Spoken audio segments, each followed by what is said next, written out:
काली नजर। माँ, माँ। अरे क्या माँ माँ कर रहा है? बकरी का बच्चा है क्या? अरे माँ, मजाक छोड़ो। मुझे फाइनली वो मेन चौराहे वाली दुकान मिल गई है। अब देखना, आपका बेटा दुगनी स्पीड से पैसा कमाएगा। ओफो, ये क्या? मेरी ऑनलाइन मेकअप क्लास चल रही है। इतनी जोर से क्यों बोल रहे हो आप दोनों? अरे मेरी धर्म पत्नी जी, मेकअप क्लास बाद में करना। वो चौराहे वाली दुकान मिल गई है हमको। अरे वाह! रुको, मैं अपनी माँ को फोन लगाकर बता देती हूँ। अरे मैं भी अपने रिश्तेदारों को बता देती हूँ। कितनी खुशी की बात है। हाँ हाँ, मैं भी अपने दोस्तों को बता देता हूँ। 1 हफ्ते बाद रजिस्ट्री है। बस, घर में खुशी का मौका था। उन तीनों ने अपने अपने फोन उठाए और लोगों में बात फैलाना शुरू कर दिया। और रही सही कसर, श्वेता बहू ने अपने पड़ोस में सबको बताकर कर दी। अरे वर्मा आंटी, अब हम भी जल्दी कार ले लेंगे। घर का रेनोवेशन होगा और ठाट से रहेंगे हम भी। अरे, ऐसा क्या हुआ? लॉटरी बाटरी लग गई है क्या? अरे, इस बार चौराहे वाली मॉल में हमको भी दुकान मिल गई है। दुकान नंबर 21, जो एकदम चौराहे पर है। अब ग्राहक बढ़ेंगे तो आमदनी भी बढ़ेगी ही ना। अरे वाह, कितनी खुशी की बात है। मैं बहुत खुश हूँ तुम्हें इतना खुश देख के। बाकी एक बात कहूँ, सबको मत बताते फिरना। किसी की नजर लग जाएगी तो खुशी की खबर वापस लौट जाएगी। हैं? ऐसे थोड़ी ना होता है। अब डरा रही हो। अरे सही कह रही हूँ। काली नजर कहते हैं इस चीज को, जब आप किसी को कुछ बताओ और वो काम बिगड़ जाए। अरे लेकिन मैं तो। तुमने सबको बता दिया ना? हाँ, फोन लगा लगा के। अब बच के रहना। काली नजर बड़ी खतरनाक होती है। श्वेता इतनी खुश रहती है कि वो वर्मा आंटी की बात पर ध्यान ही नहीं देती, जबकि पड़ोस में और भी लोगों से खुशी की खबर शेयर करती रहती है। अगले दिन राजेश बहुत दुखी होकर घर आता है। अरे बेटा, क्या हुआ? मुंह क्यों सूजा हुआ है? मधुमक्खी ने काट लिया क्या? माँ, वो दुकान किसी और के पास चली गई। किसी ने ज्यादा भाव लगा दिया। अरे पर बात तो आपसे हुई थी ना उस दुकान वाले की। हाँ, आज मैं टोकन अमाउंट देने गया था, तब मुझे पता चला। कोई आकर सुबह मुझसे पहले ही ज्यादा अमाउंट दे गया। हम्म, काली नजर। क्या?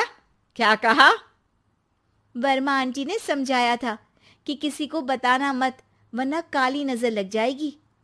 अच्छा, तुम्हें उनकी बात मान लेनी चाहिए थी। उनकी बात मान लेती, लेकिन उसके पहले ही सबको बता चुके थे ना हम तीनों। अरे अगली बार से ध्यान रखेंगे। कोई भी नई चीज होगी तो किसी को नहीं बताएंगे। तीनों कुछ दिन ऐसे ही रहते हैं, पर एक दिन श्वेता को एक मेल आता है। राजेश, मेरा ऑनलाइन मेकअप कोर्स कंप्लीट हो गया। अब मैं खुद का पार्लर खोल सकती हूँ। अरे वाह, अपने मोहल्ले में ही खोलते हैं। ये जो घर के सामने दुकान है ना, वहीं। हाँ, यहाँ सस्ती भी मिल जाएगी। अगले दिन श्वेता वर्मा आंटी के पास जाती है, मिठाई का डब्बा लेकर। अरे आओ आओ, कैसे आना हुआ? जोर से नहीं बोलूंगी। वो सामने वाली दुकान है ना, वहां मैं अपनी पार्लर की दुकान खोलने वाली हूँ। उसकी मिठाई है। अरे वाह, बहुत बधाई हो तुमको। हाँ, मैं कमाने लगूंगी तो राजेश पर पूरे घर का बोझ नहीं रहेगा ना आंटी जी। ये तो है। पर ये बता कि तूने ये बात किसी और को तो नहीं बताई ना? अरे नहीं नहीं, पिछली बार गलती कर दी थी। काली नजर लगी किसी की और राजेश के हाथ से वो दुकान चली गई थी। सबको मत बताना। चलो मैं चलती हूँ, कल दुकान की बात करने भी तो जाना है। अगले दिन श्वेता दुकान के लिए मालिक से बात करने जाती है। अरे लेकिन दुकान तो हम कल रात को ही किसी को दे चुके हैं। कल ही? हाँ, कल ही। 2 दिन बाद कोई यहाँ पार्लर भी खोल लेगा। अब कहीं और दुकान देख लीजिए। अरे पर हमको भी तो पार्लर ही खोलना था। हाँ भाई, ये एक ही दुकान है, आधी आधी तो नहीं दे सकता ना मैं। राजेश और श्वेता घर पर हताश होकर आ जाते हैं। इस बार तो किसी को बताया भी नहीं था, अब किसकी काली नजर लग सकती है। सुनो, तुमने माँ को बताया था क्या? अरे कैसी बात कर रही हो, माँ की नजर थोड़ी ना लगेगी। पक्का तुमने किसी को नहीं बताया था ना? सिर्फ वर्मा आंटी को बताया था, उन्होंने ही मुझे किसी को नहीं बताने को कहा। अरे यार, तुम भी सही हो, मेरी माँ को नहीं बताने को कह रही हो, पर वर्मा आंटी को बताना तुम्हें जरूरी लगा। अरे वर्मा आंटी ने ही तो काली नजर के बारे में बताया था ना, वो हमेशा हमारा भला ही तो चाहती हैं। मेरी माँ भी हमारा भला ही चाहती है। अरे पर चिल्ला क्यों रहे हो? बात नहीं कर सकते क्या आराम से? नहीं आता वो आराम से बात करना, और करना भी नहीं चाहता हूं मैं। दुकान जाने का दुख गुस्से में बदल गया था और राजेश और श्वेता में बात बंद हो गई थी।